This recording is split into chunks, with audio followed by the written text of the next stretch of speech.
Bismillahirrahmanirrahim. Assalamualaikum warahmatullahi wabarakatuh. Jadi Alhamdulillah bersama saya lagi Muhammad Ridha bin Muhammad. InsyaAllah kita akan bersama-sama dalam video kali ini membincangkan berkaitan dengan Al-Quran dan Al-Qiraat. Dan dalam video kali ini kita akan membincangkan berkongsi berkaitan dengan isi kandungan suratul Maidah. Secara ringkas bertadabbur, secara ringkas melihat apa isi-isi kandungan yang terdapat di dalam suratul Maidah. Jadi sebagai pengenalan, yang pertamanya surah Al-Maidah ini adalah merupakan surah Madaniyah. Surah Madaniyah iaitu surah yang diturunkan selepas hijrah Rasulullah sallallahu alaihi wasallam ke Madinah. Kalau lepas hijrah kita panggil Madaniyah, kalau sebelum hijrah kita panggil Makkiyah. Jadi surah Al-Maidah diturunkan selepas hijrah Rasulullah sallallahu alaihi wasallam ke Madinah. Dan ia merupakan surah yang kelima mengikut tertib Al-Quran daripada Al-Fatihah, Al-Baqarah, Ali Imran, kemudian An-Nisa, kemudian Al-Maidah. Yang mana Al-Maidah ini berada pada juzuk yang ke-6. Di awal juzuk 6 ada surah An-Nisa sikit, kemudian kita akan masuk kepada suratul Maidah yang akan berakhir pada juzuk yang ke-7. Juzuk yang ke-7, di pertengahan kita akan masuk kepada surah yang seterusnya. Dan surah Al-Maidah mempunyai 120 ayat. Al-Maidah ni apa maksudnya? Al-Maidah bermaksud hidangan. Hidangan macam yang kita tahulah, hidangan makanan dan sebagainya. Dan ia ada disebut dalam surah ini pada ayat 112 dan juga ada disebut Al-Maidah ini pada ayat 114. Maknanya ia berada pada penghujung surah. Kalau kita lihat di sini ada 120 ayat dan ia perkataan Al-Maidah ini berada pada hujung surah.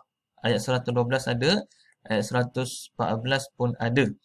Mana disebut sebagai contoh anzil alaina maidatan minas sama'.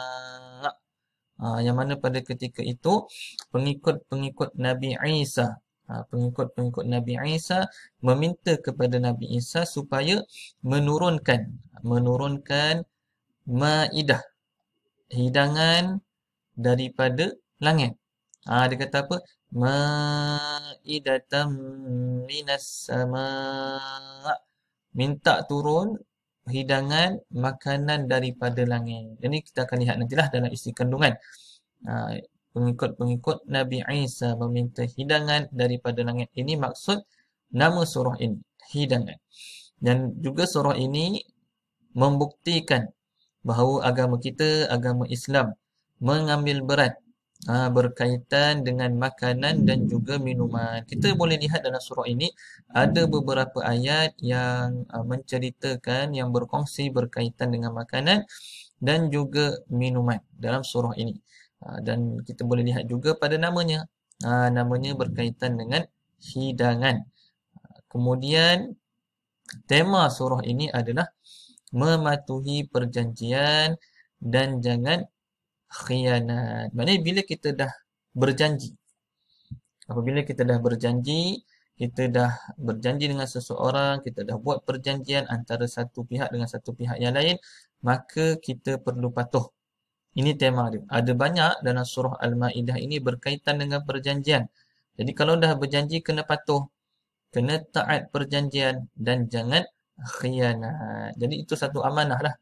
Amanah khianah. Jangan kita khianat terhadap perjanjian-perjanjian yang telah kita lakukan antara pihak kita dengan pihak yang lain. Kita akan lihat nanti pada isi kandungan suratul Maidah. Kemudian seterusnya kita lihat sebahagian isi kandungan suratul Maidah. Pada video ini kita akan lihat ada dua video kita akan buat. Video ni video pertama. Pada permulaan surah Al-Maidah, apa yang boleh kita kongsikan? Antaranya pada ayat yang pertama Ayat yang pertama tadi telah jelas-jelas menunjukkan, menyuruh kepada kita supaya kita memenuhi janji-janji. Seperti mana tema tadi. Kita dah kata temanya adalah mematuhi perjanjian. Kita lihat pada ayat pertama dia kata apa? Allah sebut pada ayat pertama, Bismillahirrahmanirrahim. Ya ayyuhallazina amanu awfu bil uqud. Sehinggalah ke akhir ayat. Yang bermaksud wahai orang-orang yang beriman. Ya ayyuhallazina amanu, maksud dia wahai orang-orang yang beriman. Apabila Allah kata wahai orang-orang yang beriman, maka kita perlu fokus. Allah memanggil kita, menyeru kita, nak bagi tahu sesuatu kepada kita, maka kita perlu fokus. Kita perlu fahami apa yang Allah nak sampaikan kepada kita, orang-orang yang beriman. Jadi Allah kata apa? Aufu bil uqud. Allah kata wahai orang-orang yang beriman, penuhilah janji-janji. Ayat yang pertama sekali Allah dah suruh supaya kita memenuhi, mematuhi janji-janji kita. Jelas dalam ayat ni. Kemudian pada ayat yang kedua. Ayat yang kedua panjang. Jadi kita fokus kepada ada beberapa arahan dan perkataan dalam ayat kedua, iaitu berkaitan dengan tolong-menolong. Tolong-menolong dalam kebaikan. Maknanya bila kita nak melakukan, kita nak melihat orang melakukan kebaikan, maka kita tolong. Jangan kita tolong orang yang melakukan kejahatan. Orang yang melakukan perkara-perkara yang buruk, itu yang kita tolong. Jangan. Apa Allah sebut dalam ayat kedua? Allah sebut Bismillahirrahmanirrahim.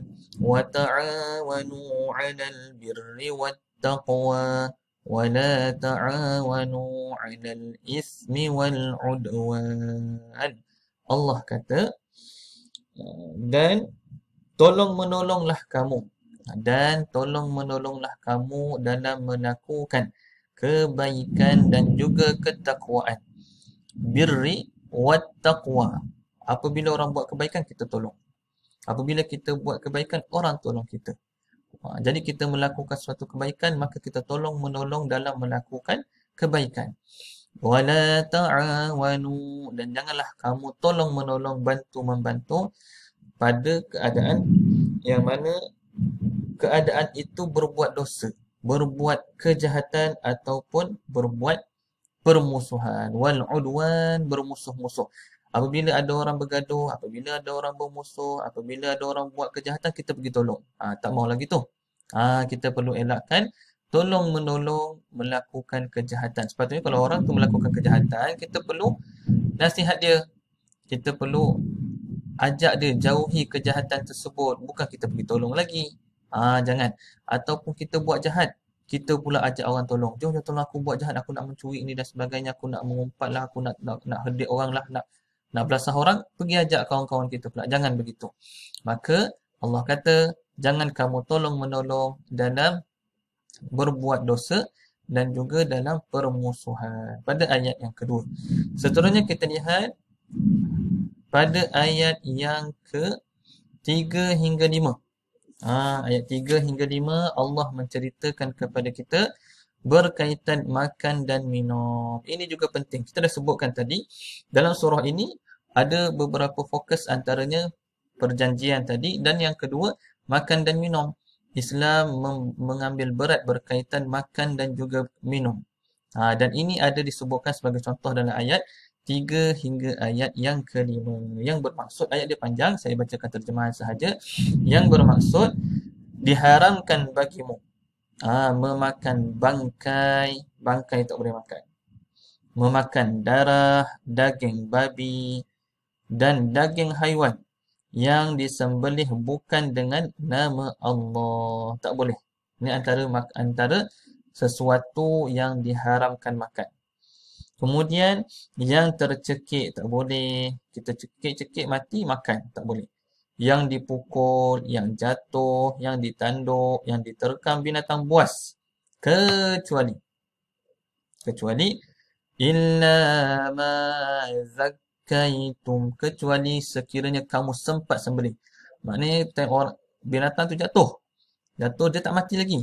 Kita terus sembelih dia laju-laju, sempat sembelih, maka kita boleh makan. Macam itulah. Maknanya sesuatu binatang itu kita boleh makan sekiranya kita sempat sembelih dia. Dia kecualikan tadilah yang awal tadi bangkai. Tak boleh, bangkai dah mati pun. Tak boleh makan apa tadi? Babi. Tak boleh. Mana boleh makan babi? Kalau kamu sembelih pun tak boleh makan babi. Jadi dia kecualikan yang itulah. Jadi ada keadaan yang kalau kita sempat sembelih makanan-makanan yang halal, kita boleh makan makanan tersebut sebelum dia mati, kita sempat sembelih. Okey, mesti kena sembelih. Kemudian, dan diharamkan juga yang disembelih untuk berhala. Dan diharamkan juga mengundi nasib dengan anak panah. Kerana itu adalah merupakan perbuatan yang fasik. Tak boleh ya. Tak boleh. Seterusnya pada ayat keempat, mereka bertanya, apakah yang dihalalkan bagi mereka? Katakanlah yang dihalalkan bagi kamu adalah makanan yang baik-baik. Dan binatang buruan yang ditangkap oleh binatang pemburu yang telah kamu latih untuk berburu. Yang telah kamu latih mengikut apa yang telah diajarkan Allah kepadamu. Maka makanlah apa yang ditangkapnya untukmu dan sebutlah nama Allah sewaktu melepaskannya. Jadi di sini ayat yang keempat menceritakan kepada kita pula bagaimana sesuatu makanan, sesuatu binatang yang kita buru. Kita contoh ada anjing buruan sebagai contoh lah. Dia pergi pula tangkap binatang-binatang, kemudian boleh tak kita makan? Ini kita perlu lihat dengan lebih jelas, dengan lebih detail, dengan lebih terperinci pada buku-buku fiqh. Jadi ini disebutkan pada ayat yang ketiga, menunjukkan Islam juga mengambil berat kepada berkaitan dengan soal-soal makanan. Okay, kemudian pada ayat yang kelima menceritakan berkaitan dengan makanan sembelihan ahli kitab. Jadi Allah sebutkan di sini boleh. Wa ta'amul ladzina utul kitaba hillul lakum. Makanan sembelihan ahli kitab itu halal bagimu dan makananmu halal bagi mereka. Jadi boleh makan. Kalau sekiranya ahli kitab itu, kita pasti dia ahli kitab, dia sembelih, maka kita halal memakan makanan tersebut. Dan dia punya perbahasan panjang dia boleh lihat dalam buku-buku fiqh. Ayat dia pada ayat yang kelima suratul Maidah berkaitan dengan makanan juga. Kemudian pada ayat 12 hingga 15 dan juga ayat 18. Ayat 12 hingga 15 dan juga ayat 18 berkaitan dengan pengkhianatan ahli kitab. Kita tak kata semua ahli kitab adalah orang yang baik. Mungkin ada yang ahli kitab yang tidak beriman dengan kitab mereka, sebenarnya sebaliknya mereka menyelewengkan kitab mereka. Ada sebahagian yang menyelewengkan kitab mereka, kitab Taurat, kitab Injil. Sebagai contoh pada ayat 12 disebutkan, dan sesungguhnya Allah telah mengambil perjanjian daripada Bani Israel dan kami telah mengangkat 12 orang pemimpin dalam kalangan kamu. Kemudian Allah sebut lagi pada ayat 13, tetapi kerana mereka melanggar janjinya, maka kami melaknat mereka dan kami jadikan hati mereka keras membatu.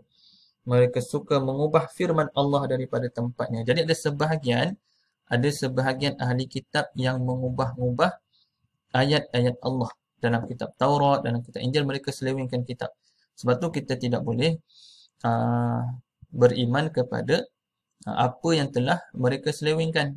Contoh mereka dah buat Bible dan sebagainya, kita pergi percaya pula apa yang tertulis dalam tu, melainkan yang bertepatan dengan Al-Quran lah. Ada isi-isi yang bertepatan dengan Al-Quran, tak ada masalah. Jadi yang menyeleweng kita tak terima. Sebab tu kita perlu beriman dengan kitab Al-Quran sekarang ni. Kemudian Allah kata mereka selewengkan kitab Injil dan juga kitab Taurat. Kemudian ayat 14 juga begitu. Dan di antara orang-orang yang menyatakan kami ini orang Nasrani, kami telah mengambil perjanjian mereka, tetapi mereka sengaja melupakan sebahagian peringatan yang telah diperingatkan kepada mereka. Begitu juga orang Nasrani pun sama, tidak mematuhi perjanjian, selewengkan kitab, sama saja. Kemudian pada ayat 15. Ayat 15.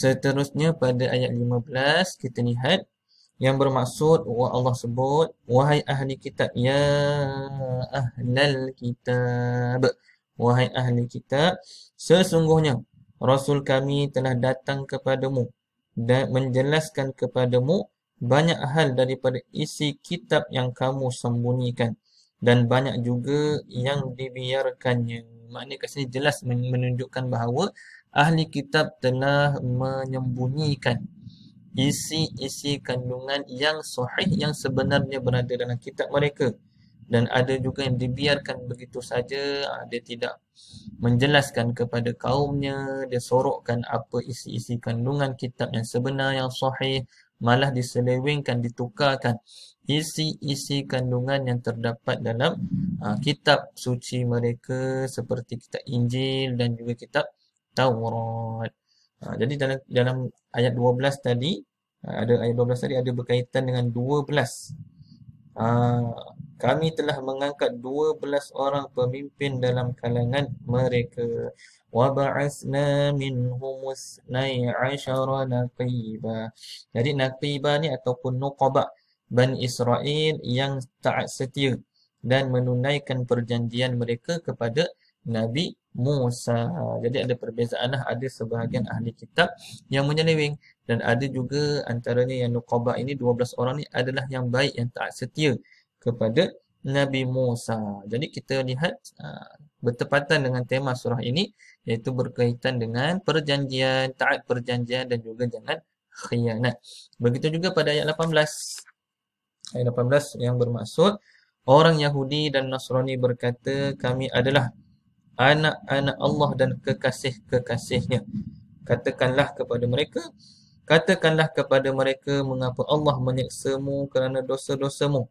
Tidak, kamu adalah manusia biasa di antara manusia-manusia yang diciptakannya. Maksudnya dekat sini, orang Yahudi dan Nasrani ini mereka mengaku mereka adalah, orang kata, the chosen one. Yang terpilih lah. Mereka ini dia kata sini anak-anak Allah, dia kata abna'ullahi wa ahibba'uh, anak Allah dan kekasih Allah.